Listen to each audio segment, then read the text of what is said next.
So welcome again. A couple of months ago, I asked for feedback from the grassroots referee contingent about some topics that they would like to see covered in future webinars. And one that came up quite a bit was what to cover in a pregame, how to give it, and what specifically needs to be covered in that pregame. So I thought I would spend this evening going through that and giving you at least my opinion on the things that are ideal to cover in a pregame. What I'm going to share with you this evening is extensive. There's a lot to it. And so I don't want there to be any illusion that you are going to very easily be able to do all of this between every single one of your games at a tournament or on a league day or whatever it might be. But what I will tell you is everything that I'm going to cover this evening is directly from the pregame that I give, every single game that I still referee, and I can give this pregame in just under 5 minutes.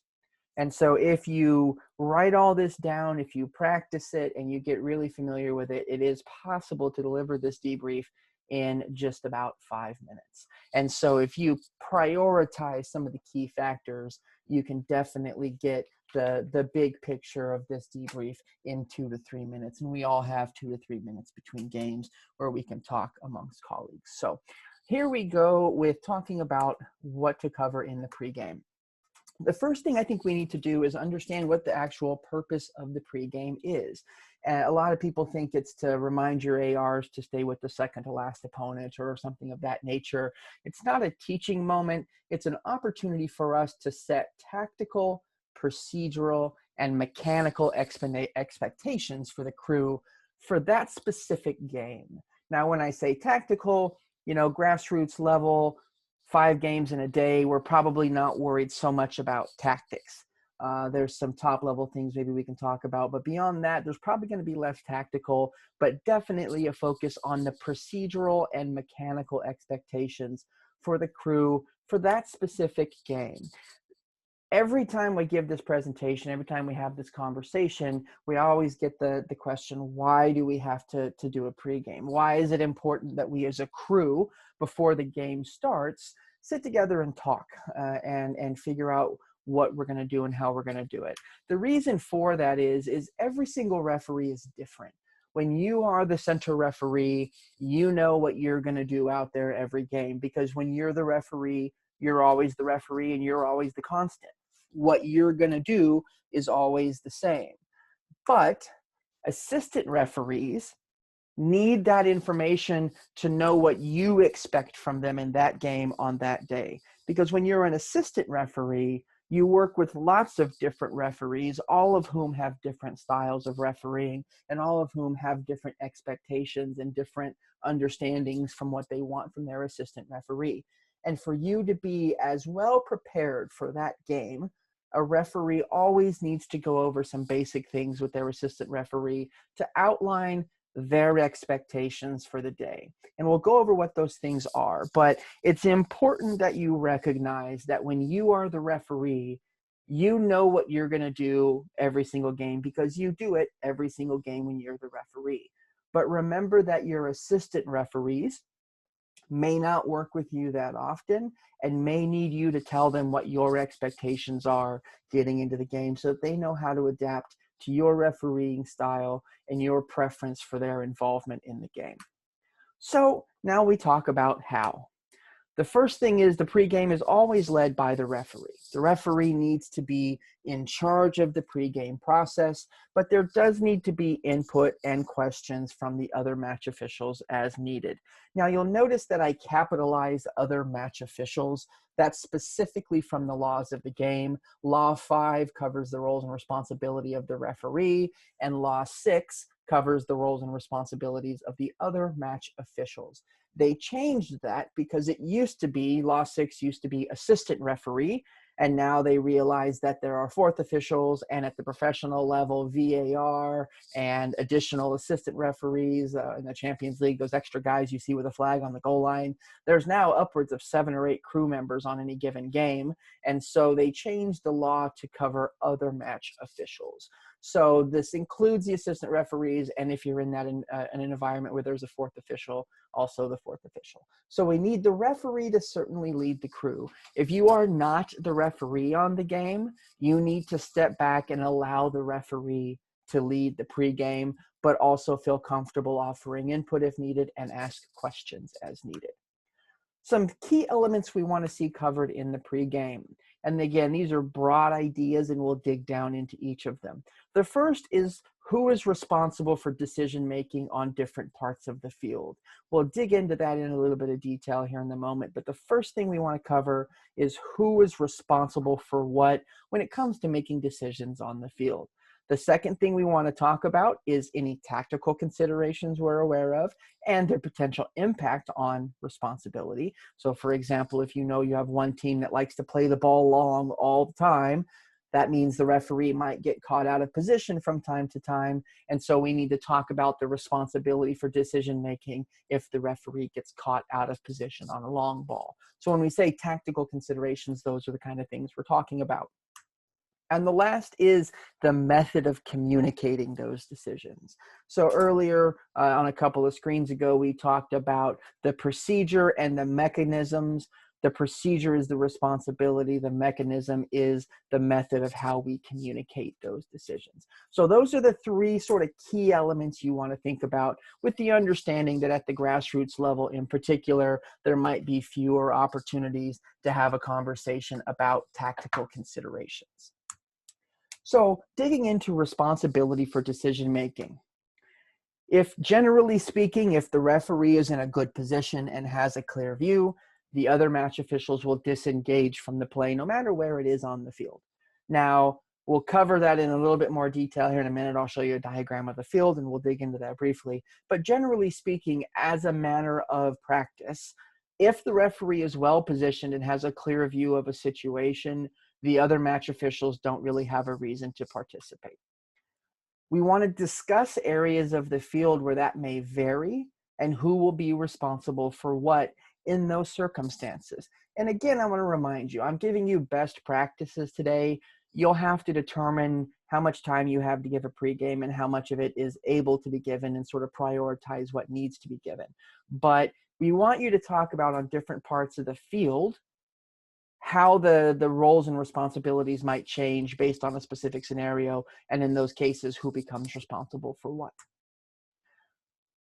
We start with the fourth official, and this is where we're going to talk about the on-field responsibilities. And I'll move through this a little bit quickly because I've given this presentation a number of times now when we talk about AR responsibilities and teamwork. So I'm going to move through it a little bit more quickly. So fourth officials, we want them first and foremost to be responsible for the technical area. And you need, as the referee, to set your expectations. Are you comfortable with the coach communicating with you out on the field? Are you not comfortable with it? What is your threshold for a coach communicating and a coach's behavior? And what and how do you want the fourth official to engage that coach? And how do you want the fourth official to engage you in the process of managing that coach? The best example I can think of in this situation is something we hear a lot of referees say, and me personally, I think incorrectly. You'll hear referees say, if I have to come over there, the coach is going to leave. My guess is many of you on the call tonight have heard a referee say that during the pregame. If I have to come over there, somebody has to leave. I would actually suggest that that is not best practice, because a referee is essentially telling the fourth official that you get to decide when a coach has to be sent off because you're going to call me over when it's time for a coach to be sent off. And that's not actually the role of the fourth official. The second problem with that, of course, is that you are making the fourth official take a mountain of abuse until they finally had enough and they're willing to call the referee over to have the coach sent off. So ideally, for technical area management, we are asking referees to get engaged in the process with a misbehaving coach earlier than later. Don't set that threshold of somebody has to leave if I have to come over. Encourage your fourth official to manage the coach until they are no longer able to modify behavior, and then ask you to come over so that you can help modify the behavior, potentially without having to lose the coach. But either way, we need to set our expectations for what you want the fourth official to be doing and when you want the fourth official to engage you in that process.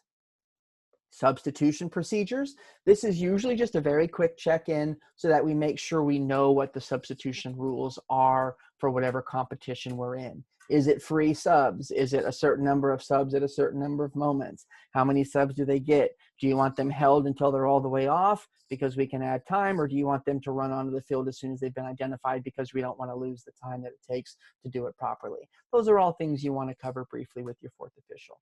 And the last deals with on-field responsibilities, and we'll talk about that here in just a second. But we want you to cover for the fourth official what their duties are for decisions on the field. So this is the area we would expect the fourth official to be involved with potential decision making. The most likely you're going to have here is balls in and out of play where the referee may get screened. This is an important area for the fourth official to help out if you have one, because oftentimes the referee can get screened from a subtle touch before the ball goes out of bounds. Referee can't see it, points the wrong direction, but because the coaches are off the field, they can see it clearly. Referee loses a lot of credibility. So referees, we want to encourage our fourth officials to give you some sort of quiet signal when the ball goes out of play near midfield to let you know every time it goes out of bounds which way it should go. You're not going to need it every time, but there will be a time in the game when you do need it, and if it's there and it's waiting for you every single time, you can find it, point, and nobody ever knows you didn't know. So that's a nice little trick you can use for fourth officials. We'll talk about a little bit of fourth official mechanics in a moment. So how to communicate, what kind of signal do you want, what kind of body language do you want? We'll talk about that in a moment when we talk about some methods that we can use. How do you want the fourth official to be involved in this area of the field? It's in orange because it's highly irregular that a fourth official may be involved, but there are plenty of scenarios where a handball gets missed because it happens up here, the referee's over here, and just gets screened from it, but the fourth official has a perfect angle of view. So what communication and how do you want that communication to happen is something you want to cover with the fourth official.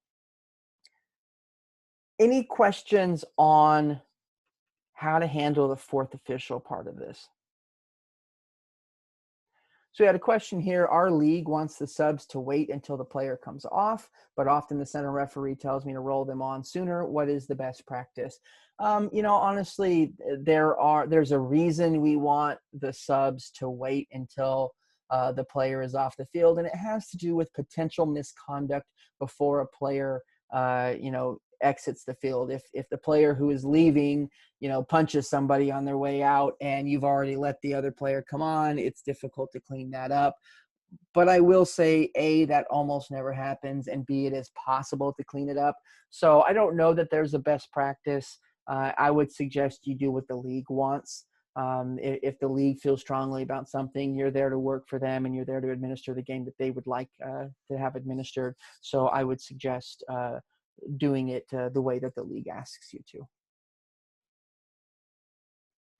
All right, so I'm going to move us along now. Any other questions about what to cover in a pregame? I'm seeing a couple of questions about substitution procedure. That's getting us a little off topic, and we don't have a lot of time tonight to get off topic. So any other questions about the pregame itself?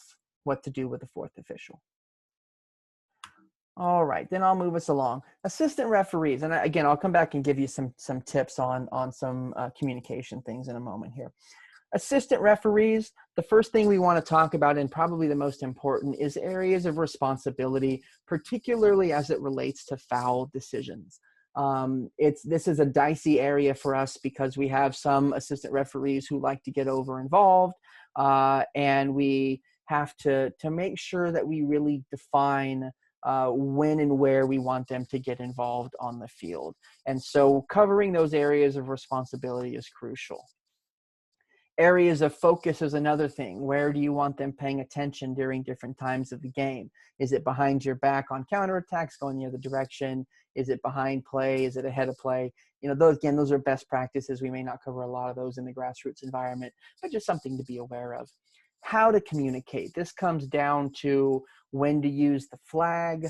More and more, we're seeing people show up at grassroots game with communication systems, how to use the comm systems to communicate if a flag isn't necessary, what kind of silent signals can you offer. Those kinds of communication topics are something we want to cover in the pregame. And it's important that we cover it because there will be odd moments that only happen one every 5, 7, 8, 9, 10 games, but they're usually big ones, right? Inside or outside the penalty area on a foul. Is it a PK or not? That's a big decision. And if you haven't talked about how you want the assistant referee to communicate that to you, then you're going to be lost in the moment that it happens. So important stuff to talk about how we communicate so that everybody knows what kind of communication is expected on certain kinds of plays. So for assistant referees, again, I'm going to go through this quickly. This green area is where we expect the assistant referee to lead the decision making. If it happens in this area, then we're going to expect the AR, for the most part, to be involved with it. There are three sort of different circumstances, actually probably two are worth covering, two unique circumstances where maybe even in this green area, we wouldn't expect the assistant referee to be able to help.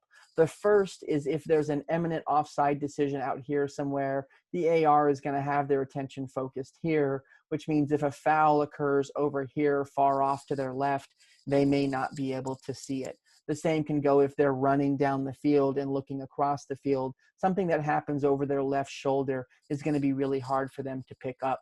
So as referees, we need to talk about that in our pregame. If you're focused on an offside decision and something happens to your left, assistant referee, I will take care of it as the referee. And it means you as a referee need to be aware when your assistant referee is looking for potential offside decisions and know that you need to cover this area to their left because they probably won't be able to. The other circumstance that is worth mentioning is if play is shielded down right on top of the corner flag. The assistant referee will need to be looking down for potential balls in and out of play, and they can also capture foot fouls while they're doing that, but they're going to be so close to play and they're going to have to be looking so far down that they may miss upper body fouls. So if there is pushing or holding or something like that, they may well miss that because their focus is down. And so referees, we need to talk about that in our pregame and tell our assistant referee colleagues, go ahead and focus down. I'll watch for upper body fouls down in the corner right on top of you if for some reason play gets jammed up in your corner of the field. So just some things to talk about where even in that green area, you may need the referee to drive a decision. Yellow area of the field is, I think, the most dangerous area of the field for assistant referee and referee teamwork, because oftentimes things that happen in this yellow area of the field, the referee and the assistant referee are usually equal distance to it. And so both will feel some sort of responsibility or at least capability of calling a foul. And so we want to make sure that referees cover when and how they expect assistant referees to get involved in this area that's about equidistance between you and your assistant referee. The guidance that we want to offer comes back to what we said a little while ago. If the referee is well positioned and sees it clearly, we do not need the assistant referee to get involved at all. We don't need a support flag. We don't need the flag to go up. The last thing we want to see is a referee staring clearly at a foul right here, decides it's not a foul, and the assistant referee decides it is one and goes up with the flag while the referee says no. So we have to be really careful with this area of the field in particular, that if the referee is in good position and sees it clearly, assistant referee shut off and don't worry about that foul decision. But if the referee is out of position, doesn't see it, or just has a very, very blank look on their face for some reason, that's a moment for you to go ahead and get engaged with the foul decision. But what that requires from the assistant referee, of course, is that they look at the referee before getting involved. So in this area here, in this yellow area, and the subsequent areas we'll discuss in a moment, the key thing here is for the assistant referee to look at the referee before choosing whether or not they're going to get involved. And we want to remind our colleagues of that in our pregame, that that is the expectation. This orange area of the field, highly unusual for an assistant referee to get involved. But the one time we may need them to has to do again with that long ball that we talked about. If the referee is back here, long ball goes through, and you've got a foul decision at the top of the penalty area and the referee's 50 yards away, it's quite possible that the assistant referee will be the best person to make that decision. Particularly, a lot of the big fouls that we see here are going to be with the attacker in behind the defender. It might be a holding foul or a trip from behind. The angle of view is going to be better for the assistant referee than it will be for the referee. And so we need to cover that kind of scenario. What kind of communication do we want? How empowered do we want assistant referees to be? And so we need to cover that in our pregame. The ideal mechanic here, if the assistant referee is going to call a foul out in this orange area, is we're going to want them to go up with a flag. Even if you have communication devices, we're still going to want a flag to go up because we want everybody on the field to know that the person with the better angle of view is the one who called it. So a good question here. And again, if I could remind everybody, please choose all panelists and attendees when submitting your questions so everybody can see them. So a question here, how do you define the yellow areas during the pregame? One usually refers to lines, but yellow areas are not aligned to the lines. That is correct. The specific language that I use is this area of the field that is roughly equidistant to both of us. Meaning it's kind of no man's land. I'm going to be over here, you're going to be over here, and this area is about equidistant to both of us. So that's the way that I choose to define it. You can use that more roughly to say anytime we're both somewhat close to a foul or anytime we're the same distance from a foul, let me have a look at it. If I don't see it or if I don't react to it, that's the time for you to get involved. But I need you to look at me first to make sure I'm not reacting to it. Good question, though. The last is this red area on the field. Again, we almost never want an assistant referee to get involved with a foul decision here. The one exception that proves the rule being if it's behind the referee's back, play has gone the other direction, and we have some sort of violent conduct or something off the ball that happens here. Of course, we want you to get involved in those situations. But otherwise, fouls in active play in these areas of the field, highly unusual, if not impossible for an assistant referee to be involved. So that gives you the full diagram of both fourth official and assistant referee involvement. And this, quickly needs to be touched upon in your pregame. Any questions? I want to pause there and ask if there are any questions about what we've covered so far.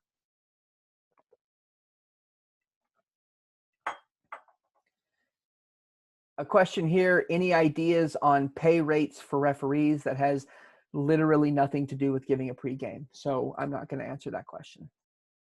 Any other questions that have to do with the topic of conversation? Question here about fourth officials getting involved in fights or escalations. So Ian, you've made a couple questions here about wanting more information about how to be a fourth official. What I would suggest is that you go on the CNRA YouTube page. We've got about 50 or so webinars that have been recorded over a period of time now. And there are two webinars that I would direct you to. One is how to be a successful fourth official. You'll learn a lot about how to be a fourth official on that webinar. And the other is a specific webinar dealing with mass confrontations.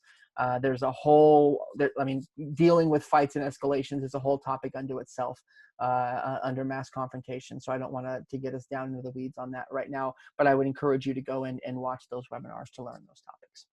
So moving on to the actual delivery now of your pregame. We've talked about some of the content that needs to be included in that pregame. Now we'll talk about the delivery. So you want to start with talking about what you expect from your fourth official, assuming you have one.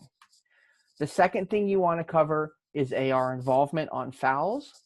The third thing you want to cover is communication and mechanisms, or mechanics, offside, throw-ins, etc., things like that. And the last thing you want to talk about are those special circumstances, free kick management, mass confrontations, penalty kicks, things like that don't happen terribly often, but things that you need to cover in your pregame to make sure you're prepared for it if it ever happens. So this is the order in which I recommend you deliver your pregame. So talking with the fourth official, again, I'm going to summarize some things. I would encourage you to rewatch this webinar once it's posted if you can't take notes quickly enough now, and use these bullet points to help write down and prepare your pregame so that you have a little checklist for giving your pregame. So we want to talk about substitution expectations. We want to talk about on-field expectations with fouls and directional support. So I want to dig in with a little bit of detail here on the directional support in particular. What I would suggest you ask a fourth official to do in your pregame is anytime the ball goes out of bounds, 10 yards either direction of midfield, ask them to put a finger up right in front of their stomach in the direction that you want them to point. Now, I want them to put it in front of their stomach because for a couple of reasons. One, it requires almost no movement. Two, the coaches aren't going to be able to see it. If you put your arm out to the side to help indicate to a referee which direction you want it to go, everybody involved in the game is able to see that. It's no longer a silent signal. And if the referee misses it or disagrees and goes the other direction, now you have very publicly conflicted with the referee. And so we don't want our silent support communication to be public. We see the same thing with assistant referees. You see assistant referees put the flag out at a 45-degree angle down to silently, in quotes, indicate to the referee which direction they want to point. The problem is it's not silent. Everybody sees it, and if the referee doesn't go that way, now everybody knows there's conflict. So by putting that just subtle finger up in front of your stomach, the coaches aren't going to be able to see it. They're not even going to notice that you're going to do it. And if the referee is looking for it when he needs it, it's quick, it's easy, and the referee will never give away that he didn't know which direction it was going to go. So again, referees, ask your fourth official. Every time the ball goes out of bounds near midfield, just put a finger up in front of your stomach, pointing the direction you want it to go. When they're one or two times in a game I need it, it'll be there waiting for me, and I'll point, and nobody will ever know any different. So a little tip there for being a good and helpful fourth official. It's good for fourth officials to tell them exactly where you want them positioned during active play. And I'll explain why. We want fourth officials to be back 3 or 4 or 5 yards, depending on how much space they have. Of course, if you're at a place where the fields are very close together and you can't do that, of course, you're not going to be able to. But the farther off a field the fourth official is able to be, the better. And the reason for that are several. One, from a practical perspective, if you are standing closer to the field than the technical areas, you as the fourth official are not able to actually observe the behavior of the technical area because they're going to be behind you. If you stand 3 or 4 yards off the field and the benches are closer than that, in your peripheral vision, you can see the technical areas. And so if a coach throws a water bottle or waves their arms in the air or does whatever they do, you're able to now see it and respond to it. If you're standing right up on the touchline, you won't. But for me, the bigger issue is when you're standing right up next to the touchline, you lose one way of communicating with the referee. If you're standing back away from the touchline as a normal course of action, the sheer action of you stepping towards the touchline can be an indication to the referee that they need to pay attention to you. Your proximity to the touchline becomes a method of communicating with the referee. So for example, if you're standing 3 or 4 yards off the line and something happens and the referee doesn't get it, and they look over to you and they see you as the fourth official rushing towards the touchline, that's a signal to the referee that something happened and that the fourth official has information. If you're already standing at the touchline, you lose that ability to do that. So what I would encourage you as a fourth official and as a referee asking for something from a fourth official, encourage them to be back off the line. That way, when they need to communicate with you, they move forward to the touchline, and that's a signal into of itself to pay attention to the fourth official. That has gotten so ingrained in me now that when I'm still refereeing, if I ever glance around and I see the fourth standing at the touchline, I immediately, it completely distracts me because I figure something must be going on. It also helps with substitutions. If the fourth official is back off the line and the player standing next to them, it means the sub is not ready. But when they now move to the touchline and stand next to the touchline, it's easily noticed by the referee because it's unusual, and it's a clear signal that there's a sub ready at the next stoppage. We can avoid the yelling and the screaming at subs. So encourage our fourth officials to stay back off the touchline. That way, when they need the referee's attention, the sheer act of moving towards the touchline becomes a method of communication. Any questions on that? There's a couple new little things we just covered there, some tips to being a good fourth official. Any questions on that? Please submit them into the chat feature if you do. A good question here, assuming you don't have a fourth official available, what changes would you make to the chart that you showed? Good question there. Really, the squares just move a little farther towards midfield on that side of the field because you don't have somebody standing at midfield helping out. And so really, it's just the AR responsibility grows another 3 or 4 yards if need be. Question here, any particular signal for a foul seen by the fourth official within 10 yards of center? Very, very excellent question.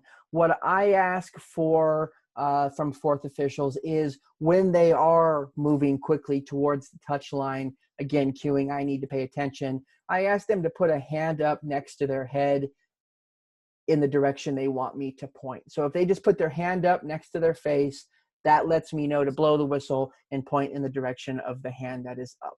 It's a quick and easy way to signal, hey, I think you should blow the whistle now. So if you want the referee to point to your left as the fourth official, you're going to walk to the touchline quickly with your hand up next to your head on your left side. Referee would then blow the whistle and point in that same direction. And if the referee doesn't know why it's a foul, you can tell him at halftime. Good question here. What about signaling for something that would be a foul, but the referee is screened, such as a handball? Very good question. We see this a lot out in the center of the field when the referee has gotten screened from something, but it's painfully obvious to everybody else. So this is why, again, I want fourth officials back off away from the touch line. If there's an obvious handball, the first thing that everybody on the field is going to do who wants that handball is start screaming and yelling. They're going to shout, they're going to do something. If you as the referee don't really see anything going on and suddenly everybody is shouting at you, that should be a warning sign for you that you need to seek information from your crew. And so if you're standing there, you can't tell what happened, but suddenly everybody is shouting really aggressively, look over towards your fourth official. And if that fourth official is stepping quickly towards the touch line with their hand up, that's a signal to you that you need to blow the whistle because you probably missed something. And then that's maybe an opportunity for the fourth official to maybe tap their arm and that universal communication that a handball has occurred if that is in fact what happened. So another good tip there and why it's important for the fourth official to be back off the line. Another question here, can the fourth official be used to keep track of stoppage time? Absolutely. You just have to talk about in your pregame the method you want to use to communicate what they think stoppage time should be. Any other questions about the stuff that we've covered so far as it relates to fourth officials? Some good learning stuff in here, I hope. Good comment here. The center referee must be keeping eye contact with the fourth and the ARs regularly. That is very true. Very good comment. So the last thing, and again, this is what we talked about here, is how we communicate, right? Communication is not just verbal, it's also visual. And so everything we've talked about here, how you point with your finger down at your stomach, how you raise the hand next to your head if you want a foul called, those are all methods of communication. The act of moving towards the touchline itself is an act of communication. And so those are the ways that we want to see a fourth official communicating with their referee, none of which, it's worth mentioning, require them to actually open their mouth and say anything. So some good learning moments here, I hope, for everybody. Last thing you want to cover, of course, is technical area expectations. We've talked about that already. Questions on fourth official stuff before we move on to the next little bit here? Great. So next thing is we want to talk about fouls for assistant referees. So again, we would talk about that green area, the immediate area of responsibility. We want them, we want them to be the leader of making foul decisions in that green area. We expect the assistant referee to have responsibility for fouls in their immediate area, except for those areas that we talked about where maybe it's off to their left and they're not able to see, or they have an imminent offside decision so their focus is elsewhere, or plays piled in right in on top of them and they're going to be able to see things on the ground, but they're not going to be able to see upper body fouls. So I want you to talk about those fouls in that immediate area. Your responsibility. You put the flag up if you want to foul over there in that green area. I'll follow you, no problem, except for these couple of different scenarios I want to talk through. Here's what I'm going to do. Here's what I expect you to do. All good, no problem. Then talk about that intermediate area, that yellow area on the field we talked about. We want assistant referees to look at you first, and if you're reacting to it, disengage, please. But if you are screened, if you didn't have a good view, if you're out of position, any other reason why maybe they think you didn't get it, then yes, please get involved. And here's how we want you to get involved. For most of us on the grassroots level, it's going to be by raising the flag. If you are in a situation where you're using communication devices, that yellow area of the field is the perfect place for an AR to say foul, foul, foul through the communication devices. That way, it doesn't tie the referee's hands in case the referee saw something different and was choosing not to call a foul for a reason, and the AR just didn't pick it up. So if you find yourself in a game where you're using communication devices, that yellow area is a great place for an assistant referee to just use the communication devices to say foul, foul, foul, and let the referee act on it as they see fit. Again, if you're not using communication devices, we would expect the flag to go up. If you find yourself in the rare situation where you're using beeper flags, which allows a vibration on the referee's arm, that's a good point to use the beeper flags as well. Silent communication so that nobody else can hear to let them know you think it's a foul doesn't tie their hands in that yellow area of the field. No matter what technology you're using on the day, be it typical flags, beepers, or communication devices, talk through what method of communication you want from those assistant referees in that yellow area specifically. And then, of course, out in the far area, that orange area or that red area behind the referee's back, cover how you want them to communicate if they see fouls. And again, we talked about if it's that very unusual breakaway situation where the referee is compromised and is quite far from play and doesn't have an angle, we're going to want the flag to go up to help with that. Any questions on foul decisions for assistant referees? I'm going to read through some of the questions here. Question here, I'm starting to use electronic flags in my game. I saw there are some products where there's 3 flags, so I'm thinking the 4th can have a flag as well for communication purposes. It's actually, Ian, it's not a flag that it's given. It's just another handheld device. Usually the one for the 4th official doesn't have a flag on it, but it's just got the little hand device and maybe a little stick or something on the top, but no flag. So that's something that the 4th can use to buzz if they need. Question, AR sees the foul in the intermediate area and calls foul, foul, foul with comm device. Center referee should stop play to consult with the AR. My guess is, more often than not, the referee probably just got screened briefly. But if there's one player laying on the ground and one player standing up, probably get a good idea of what the foul was. And so you don't need to communicate unless the referee truly just didn't see it. And then in that case, maybe it's just better to go up with the flag. Question here or a comment, I guess one of the ways, I'm not going to read that. Great. What's the difference between regular flags and electronic flags? Yeah, it's a good question. If I've not come across those before, an electronic flag has a little button on the handle, and the referee puts a vibrating device on their arm. And so when you press the button, the thing on their arm vibrates. So it's just a way to give a little nudge to the referee when they may not have seen something. It's also really helpful when offside decisions, if you don't want to have the referee look. The referee can keep their eyes on active play, and it buzzes for them when it's offside. Good questions, everybody. All right, last thing we want to talk about is tactical considerations. Again, that's going to have to do with if you have a team that plays on a long ball, you might get caught behind play more often. Talk about those kinds of things. And then specific situations, there's from time to time, you may not get the right angle of view on an aerial challenge, and you want to communicate with the assistant referees on how to help you if they notice you're not in position for an aerial challenge. So again, talk through those rare specific situations that you might think about that are specific to your game. Another good example here for specific situations has to do with when the ball is right in front of the assistant referee and it's going to get crossed in. If a defender handles the ball on the left side of their body, the side that's closest to the goal line, it's going to be hard for the referee to see that in their diagonal. So again, visualize that for a moment. You're the assistant referee. You've got a defender out in front of you looking directly at you. Somebody crosses the ball in and they handle it on their left-hand side of the body, on your right-hand side closest to the goal. Think about where the referee is going to be when that happens. They are probably going to be screened and not able to see it. And so referees, you may want to highlight for your assistant referees, whenever the ball is getting crossed into the penalty area from in front of you, I may have a hard time picking up handball on the left-hand side of the defender. So please raise your awareness on crosses in front of you to look for handball as well. Another specific little tactic you can help out there with. Next, we move on to communication. We've talked a little bit about this already. In that green area, the near area, we would expect the AR to just lead with the flag.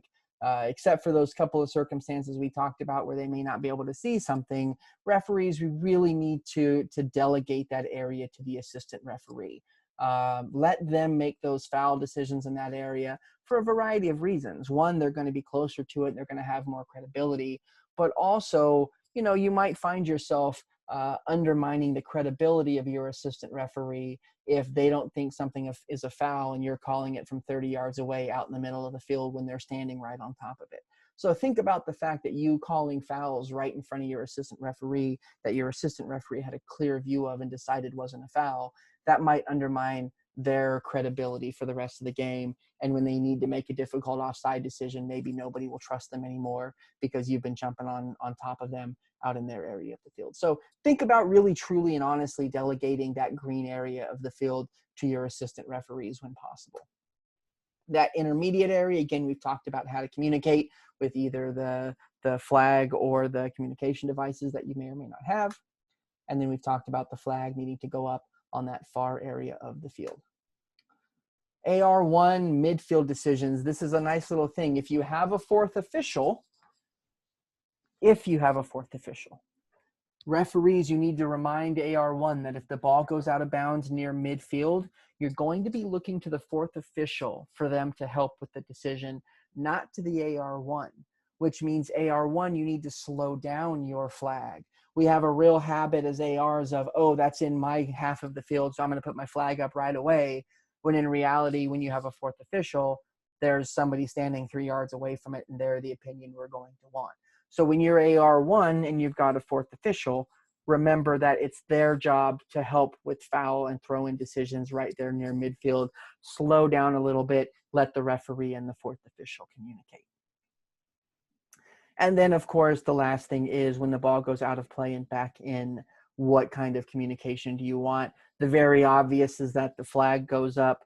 But again, if you are using those electronic beeper flags, I would also suggest you have a buzz at the same time. That way the referee doesn't have to take their eyes off of continuing an active play to look over their shoulder behind them to see if the flag is up.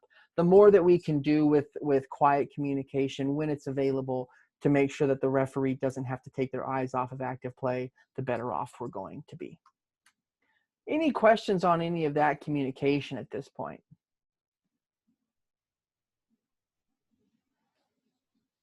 Question here, doesn't a lot of this depend on the experience of the assistant referee? Absolutely it does. If you've got a first-year assistant referee and they're still trying to get their feet wet, of course you're not going to want to burden them with all the stuff that we're talking about today. And again, remember, I said from the very beginning, I'm offering you up tonight best practices. When you have an ideal scenario where you've got a solid 5 or 7 minutes with an equally experienced referee crew, these are the best practices you want to try to follow. You're not always going to find yourself with either A, that amount of time to do it, or B, the referees who are experienced enough to do it. So of course you need to be practical and reasonable and do with what is possible to be done. Question here, I saw somewhere in the rules that the AR is allowed to come off the line to instruct players up to 10 yards to set the wall. Is this true? It's technically possible, but more and more we've been moving away from it.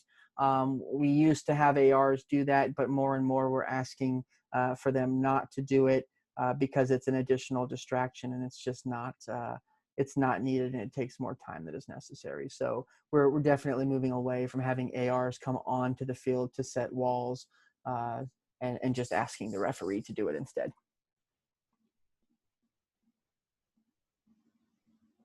Question here, can we hear from electronic flag refs as to how it is working out? I don't understand what that question means, but I've worked with beeper flags for 10 years now, and I can tell you they work very well if you know how to use them. So just make sure that you know, before you buy them or before you try to use them, that you talk to someone about how to use them. Question here is an AR. If you raise a flag for offside, but the center referee does not see it and the defense ends up with the ball, at what point should you give up trying to get the center referee's attention? Very good question. That usually has to do with when they gain clear and obvious possession of the ball and are no longer under any pressure. So if, you know, if the referee just misses it and you're 40 yards down the field from where the offside decision was supposed to be, and the defensive team has gotten the ball, but they're under high press, they're struggling to play out, and they might turn the ball over, you need to keep that flag up and get the referee's attention. But if you're holding the flag up and the defending team has gotten the ball, nobody's putting pressure, they're dribbling the ball back up the field, don't worry about it. Just put the flag down. There's no need to stop. Question here, what's the best way to communicate to an AR who is indicating a foul you do not agree with? The nicest way you can do is just to put your hand up and say, no, thank you. But again, I would be very, very careful if the assistant referee is going up with a foul, and in particular, if it's anywhere near them. Think about the big picture of how you as a crew will lose credibility if you very publicly wave down the AR on a foul. Now, if it's a PK and you've got an overeager AR who's trying to come in and say it's a PK and you think it's not, yeah, of course, don't award the PK. But if it's a foul in an inconsequential area of the field and, you know, it's not going to hurt anybody to give it, maybe they saw something you didn't see, maybe you just go ahead and give it. So be sensitive to the importance of the foul versus the public credibility you're going to lose by waving them down.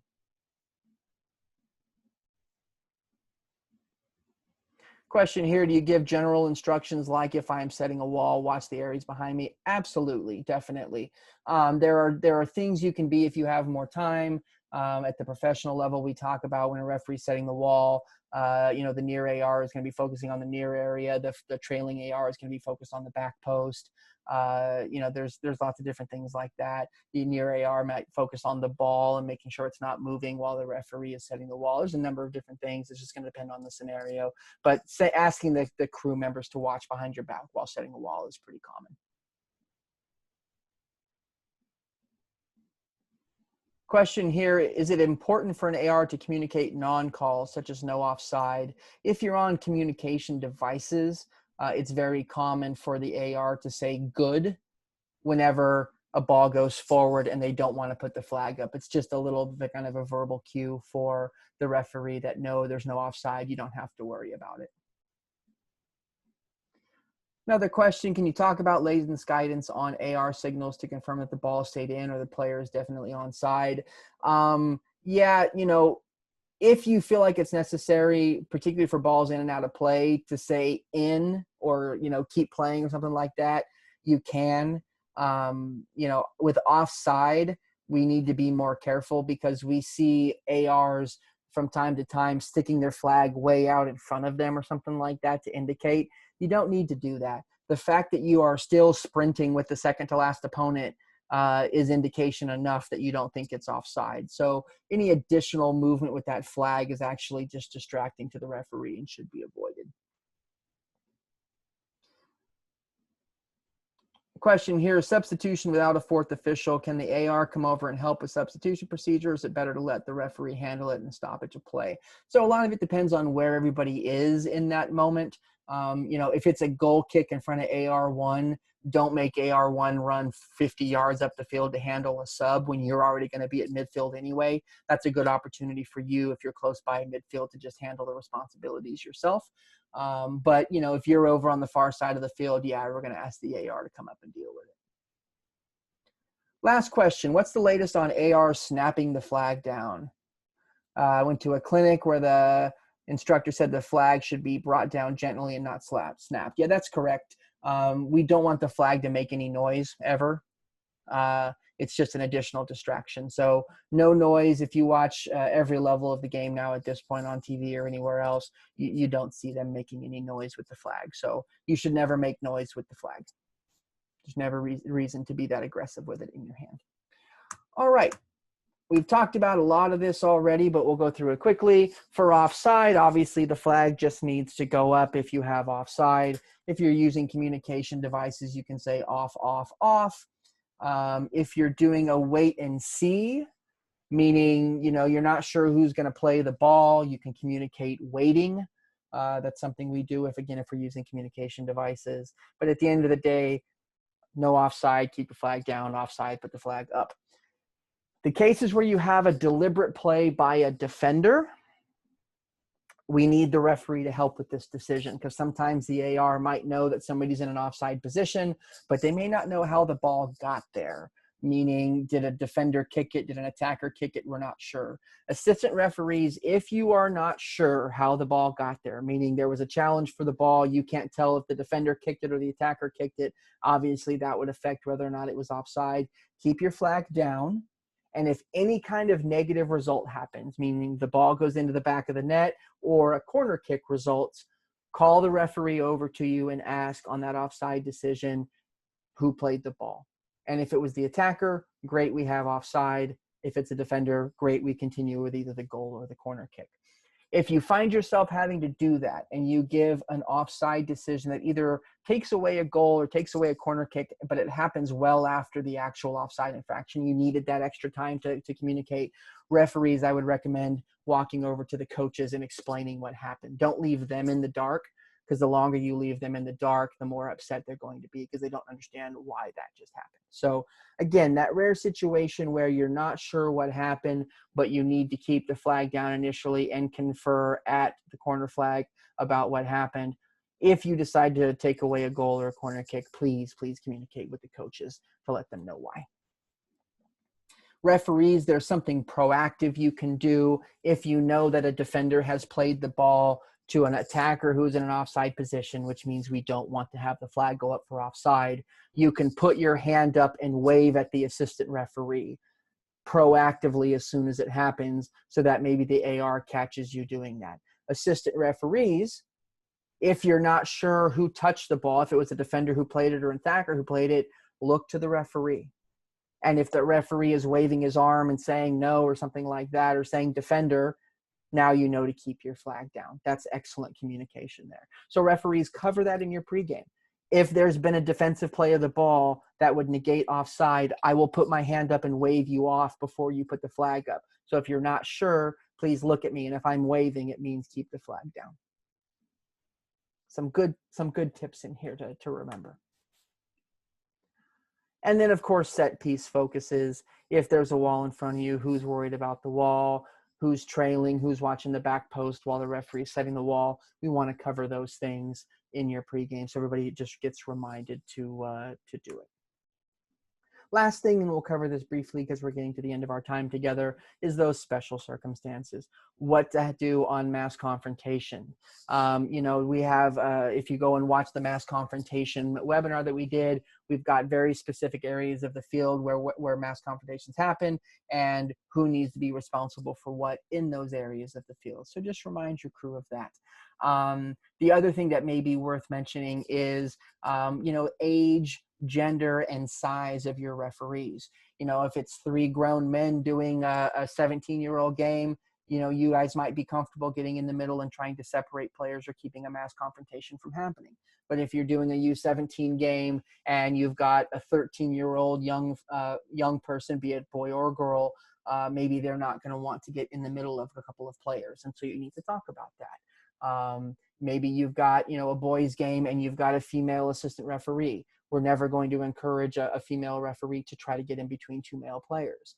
And so maybe we want to talk about those things in our pregame as well. So think about the safety of your colleagues. Like I said, all referees are different. Some referees are going to want to wade in between players and try to keep them from a mass confrontation. Others won't. It's good to cover those topics in your pregame so your crew knows what to expect from you and from others. So Ian, I'm going to ask you please not to make comments because you just said something incorrect. So please, Ian, don't make comments. If you have questions, you're more than welcome to ask them, but please don't make comments because what you just suggested is incorrect. When I'm talking about getting players getting involved in a mass confrontation. Specifically, what I'm mentioning is if you can prevent it. If you can get between two players before the mass confrontation happens, that is a technique that we encourage. Obviously, once they're fighting, you're not going to get in the middle of them.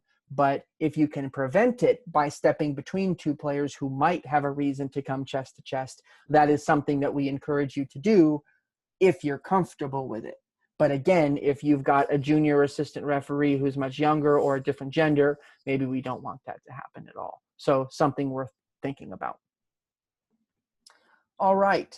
Penalty kicks, covering who is responsible for what, meaning the AR who's on the goal line is looking for goalkeeper encroachment off the line and making sure the ball crosses the line, and the referee is going to be focused on encroachment at the top of the penalty area. And then, of course, if the assistant referee decides that the goalkeeper has come off the line and saves it, what communication do you want as the referee to indicate that to you? So things that you need to cover there. And lastly, any silent signals you might have for misconduct. So if you want the assistant referee to signal for you for a yellow card or signal to you for a red card, what communication visually would you like to see? So a number of different things we've covered. The last thing I'll leave you with is allow time for questions, referees. Even if it's brief, invite questions, because it's quite possible, particularly if you are rushed, that you have not covered something that an assistant referee or a fourth official may need covered for them to be comfortable in that game that day. And other match officials, ask questions. If you have a referee that doesn't want to give you a pregame, you are now at a deficit going into that game. And so ask the basic questions that are going to make you be more successful on that game. If the referee gives you a pregame but leaves something out that is of importance to you, feel free to ask that question. And be careful that you're asking the question and not telling the referee what you're going to do. One of my biggest pet peeves is for an assistant referee who says, "What do you want me to do in this situation?" and then immediately says, "Because I usually do this and that's what I'm going to do." As assistant referees, we have to honor the communication style and methods that the referee wants to use.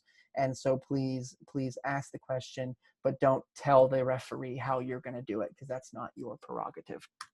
Any questions on everything that I've covered this evening?